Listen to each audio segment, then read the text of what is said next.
ini baru sekarang, yang tadi off the record semua ya. Sekarang ini yang bisa jadi berita ini. Yang tadi yang sudah terlanjur catat udah off the record semua yang tadi itu ya. Sekarang yang bisa masuk berita ya. Tidak ada satu kelompok atau ormas yang menempatkan dirinya di atas negara ya. Apalagi ormas tersebut melakukan tindak pidana. Apa tindak pidananya? Melakukan hate speech, melakukan penghasutan, menyemburkan ujaran kebencian, menebarkan berita bohong. Itu berlangsung berulang-ulang dan bertahun-tahun.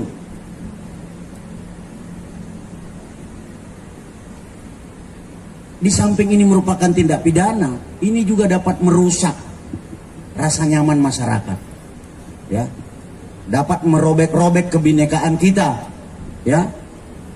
Karena menggunakan identitas sosial, apakah suku atau agama. Nggak boleh. Negara ini dibangun dari kebinekaan. Nah ini yang, jadi saya harus melakukan penegakan hukum yang tegas terhadap model seperti ini. Nggak ada gigi mundur, maju terus. Ya, karena kalau mau Jakarta aman, yang model begini harus kita selesaikan. Ya kan pasti teman-teman nanyanya soal itu, pasti nanti ujungnya soal itu kan. Nah saya jelaskan ini. Jadi kalau Polda Metro Jaya menangkap, memproses hukum kelompok atau siapapun, maka itu karena negara ini butuh keteraturan sosial, social order, ya. Kita butuh keteraturan sosial, kita butuh ketertiban sosial, ya. Adalah tugas Kapolda untuk menjamin yang namanya ketertiban dan keteraturan sosial tersebut, social order, supaya masyarakat bukan hanya merasa aman, tapi dia juga merasa nyaman. Ya. Yang kedua, supaya iklim investasi ini bisa hidup, ya. Economic development need law and order. Jadi pembangunan ekonomi ini butuh kepastian hukum dan butuh keteraturan, butuh ketertiban, supaya kita bisa investasi bisa datang. Nah, itu. Jadi hukum harus ditegakkan.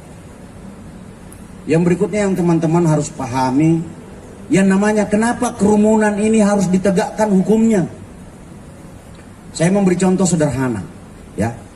Ada satu perampokan disertai pemerkosaan sehingga menyebabkan terbunuhnya satu keluarga. Respon sosial Anda, reaksi Anda terhadap kasus ini pasti kan luar biasa. Kasihan melihat berdarah-darah, sadis. Pasti pemberitaannya bisa berseri-seri itu di media. Raja tega. Tapi coba bandingkan reaksi sosial terhadap misalnya terjadi banjir bandang yang menyebabkan satu kampung meninggal dunia. Yang meninggal 100 orang misalnya. Yang ini misalnya perampokan 5 orang. Ini meninggal 100 orang. Pandangannya adalah, wah ini bencana alam. Padahal ujungnya sama-sama orang mati. Di sini berapa yang mati? 5. Di sini yang mati berapa? 100. Di sini ada kerusakan lingkungan nggak? Nggak ada. Di sini lingkungan rusak, ekosistem rusak. Sama dengan kerumunan, ujungnya sama-sama mati. Di sini mati 5, di kerumunan sampai saat ini udah berapa jumlah korban meninggal dunia COVID-19 DKI Jakarta? Ada yang tahu? Coba lihat yang terakhir, update kasus COVID yang meninggal dunia DKI Jakarta sampai dengan hari ini. Kalau tidak salah jumlah yang meninggal dunia di kisaran, itu jumlah kasus hampir 580.000 seluruh Indonesia. DKI itu 148.000. Gimana wartawan ini nggak ngikuti jumlahnya? Ya, jumlah yang meninggal di angka 1,3%. Berarti sekitar berapa ya? DKI yang meninggal dunia secara kumulatif sampai hari ini, teman-teman tahu lah. Hah? 1.500-an yang meninggal. Ini jumlah yang besar, teman-teman. 2.883 ya mortality, angka kematian sekarang di Jakarta. Mortality rate-nya itu sekitar 1,3%. Setiap hari di Jakarta berarti ada yang meninggal dunia sebanyak 3 atau 4 orang, bahkan lebih. Apa yang terjadi, saudara-saudara? Perasaan kita merasa biasa-biasa saja, padahal ini mati nih. 2.800 orang meninggal nih. Coba ada kasus 365. Jadi tolong, ini mindset kita harus kita rubah. Nah, kalau kita terus membiarkan terjadinya kerumunan, itu namanya, kata Mendagri nih, membiarkan kita saling membunuh. Membiarkan kita saling membunuh. Jadi mengapa pelaku pelanggaran terhadap undang-undang yang menyangkut protokol kesehatan itu kita harus tindak tegas? Yaitu karena resikonya, bahayanya begitu besar. Mata rantai penularan COVID masih terjadi, ya. Positivity rate Jakarta hari ini masih di angka 9,5, ya.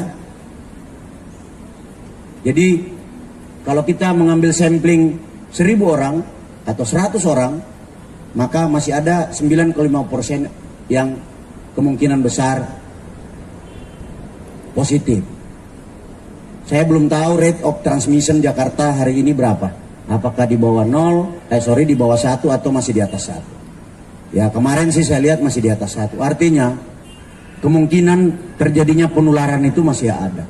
Jadi salah satunya cara adalah menghindari kerumunan. Jadi siapapun yang melakukan kegiatan-kegiatan yang menyebabkan terjadinya kerumunan,